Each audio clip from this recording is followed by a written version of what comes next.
What do you want from the great Nyaaash? We want money. We are tired of this life. Then eat my big back Nyaasha. Eat it, my children. So, let me tell you how it all started. Emeka and Obi, two best friends, sharp guys, graduated from university with big dreams. You know that kind of dream where you say, I go rich. But after NYSC, reality came like Lagos traffic. No job, no connection, just CV and hope. Every morning, they would iron their shirts, wear their best shoes, even though the soles were already talking, and head out to submit CVs. From Ikeja to Victoria Island, from one office to another, under that sun that feels like it's trying to roast your destiny. They carried files, smiled at receptionists, waited in lobbies for hours, nothing. One day, after trekking all the way from Lekki to Agege because no transport fare, they branched one roadside shop, used their last 150 naira to buy garri. No sugar, no groundnuts, just water and vibes. They sat on the pavement, drinking it like it was a 5-star meal. Obi looked at Emeka and said, "Bro, is this how we'll continue?" And as if things weren't already bad, Emeka's girlfriend, Cynthia, called him that night. She said she couldn't cope with anymore. She wanted someone who could provide. That was her last call. She blocked him everywhere. Obi's own babe didn't even call. She just changed her WhatsApp bio to New Beginnings and started posting pictures with one guy that had beard and car. Emeka and Obi were still managing. But the landlord, that man was like a lion waiting in the corner. Every morning, they would tiptoe past his window like frogs in a Nollywood movie. One day, the landlord had enough. He came with full chest, no warning, no shouting, just action. Emeka and Obi were inside, watching a borrowed DVD on a laptop. When they heard a loud noise, they looked outside, and my dear, their mattress was flying through the air like it was auditioning for a circus. Next thing, their Ghana must go bag landed beside it. The landlord had thrown everything out, even their buckets. Obi whispered, "Is this how we'll end?" Emeka didn't answer. He just picked up his toothbrush from the ground and stared at it. They didn't even talk. They just packed their things, borrowed transport fare from one neighbor, and entered bus to the village. You would think their parents would welcome them with open arms, right? My dear, wrong. The moment they reached the compound, Emeka's father just looked at him and said, "So you came back with nothing?" Obi's mom didn't even come out from the kitchen. She just shouted from inside, "There is no food though." From that day, they became like strangers in their own homes. No one asked if they had eaten. No one cared if they slept on the floor. And the village people, every time they passed, you will hear things like, "Is that not Emeka and Obi, Lagos returnees with empty hands?" Then one afternoon, something happened. They were walking back from the stream, carrying water in old paint buckets, when they saw it. A massive mansion. And guess who was standing in front? Chuka, their childhood friend. The same Chuka that used to borrow Emeka's sandals in primary school. The same Chuka that once failed common entrance 3 times. Emeka dropped his bucket. Obi's mouth was open like someone pressed pause. They walked up to him, confused. "Chuka, is this your house?" Chuka just smiled. That kind of smile that hides secrets. He looked at them from head to toe and said, "When you're ready to put hand in something's shrine, come and see me." Then he walked inside. No explanation, no greeting. Just that one line. So after all the talk in the village, parents ignoring them, neighbors laughing at them, even small children using them to play, Emeka and Obi finally said, "Enough is enough." They went to meet Chuka. He didn't even ask questions. He just said, "Follow me." They followed him deep into the forest. I'm talking about the kind of forest where the trees look like they are whispering. Then they reached it. Chuka turned to them and said, "This is the place. From here, I can't follow you."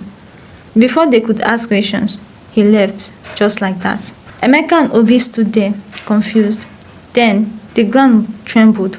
Slowly, from behind the stone, a giant woman appeared, tall like a palm tree. Her backyard, my dear, it was massive, like it had its own shadow. She didn't shout. She didn't move fast. She just looked at them and said, Is this what you want? They nodded. They were tired of not having money. Then she shocked them. She turned around slowly and said, "Then eat." From her backyard, strange things began to fall. Not food, not fruit, just crawling things. Things that looked like they came from a place no one should ever go. Emeka looked at Obi. Obi looked at Emeka. They were frozen, but they couldn't go back, not after everything. So they did it, bent down, closed their eyes, and did what they had to do to get that money. So after that strange night in the forest, after they did what no normal person would ever do, Emeka and Obi came back to the village like kings.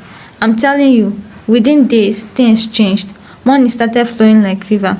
First, they bought new clothes, then phones, then cars.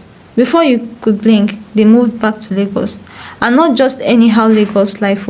I'm talking about Banana Island type. Mansions with swimming pool, cars with names you can't pronounce, clothes that shine even in the dark. They were living like movie stars.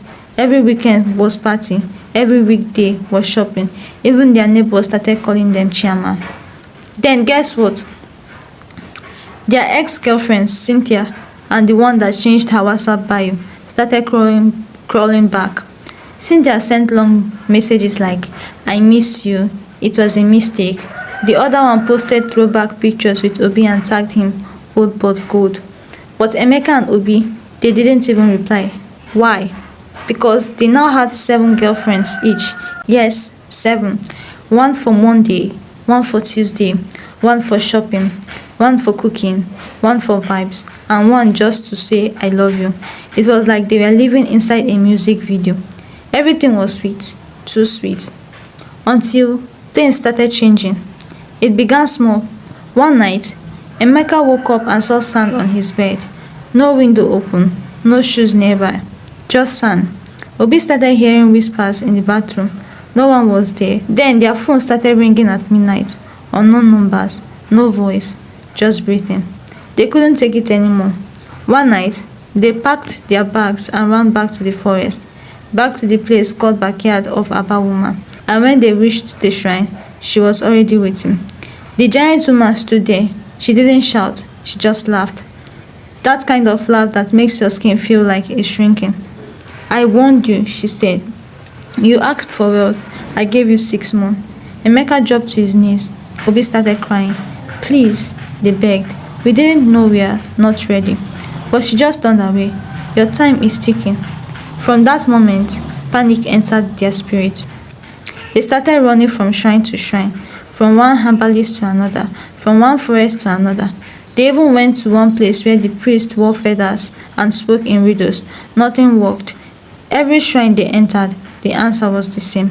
You touched what you shouldn't have touched. And the worst part, the money stopped making sense. Their cars started breaking down. Their girlfriends started disappearing. Their mansion felt cold. Even food tasted strange. They were rich but empty. And the clock, it was ticking faster. Then one night, it happened. Obi started acting strange. He would talk to the wall, laugh at nothing, refuse to eat. Emeka tried everything, called pastors, herbalists, but Obi kept fading. And then he was gone. He passed away, just like that. Emeka couldn't breathe. He packed his things and ran. No cars, no shoes, just fear. He ran all the way back to the village. When he reached the compound, his mother saw him and screamed, "My son, what happened to you?" But Emeka couldn't talk. He just fell to the ground shaking. She didn't waste time. She called the village pastor. The man came with his Bible, anointing oil, and fire in his eyes. He looked at Emeka and said, "This is not ordinary." That night, the prayers began. They locked the doors, candles everywhere. Psalms were flying left and right. The pastor was shouting, "Every power holding this boy, release him now." Emeka was rolling on the floor, crying, sweating, mumbling strange things. Then suddenly, the room went cold. The candles flickered. The wind blew, but the windows were shut. And then, suddenly, the giant woman appeared, right there in the middle of the room. Her voice, like thunder wrapped in honey. "He is mine," she said. "He took my money. He belongs to me." Emeka screamed. His mother fainted. But the pastor stood his ground. You have no power here, he shouted. The blood of the lamb speaks louder than your shrine. The woman laughed. He came to me. He ate from me. He danced with darkness. The pastor didn't stop. He poured oil on Emeka's head and kept praying. Every covenant, break. Every spirit, go. Every darkness, disappear. The woman screamed. The walls shook. The candles went out. And then silence.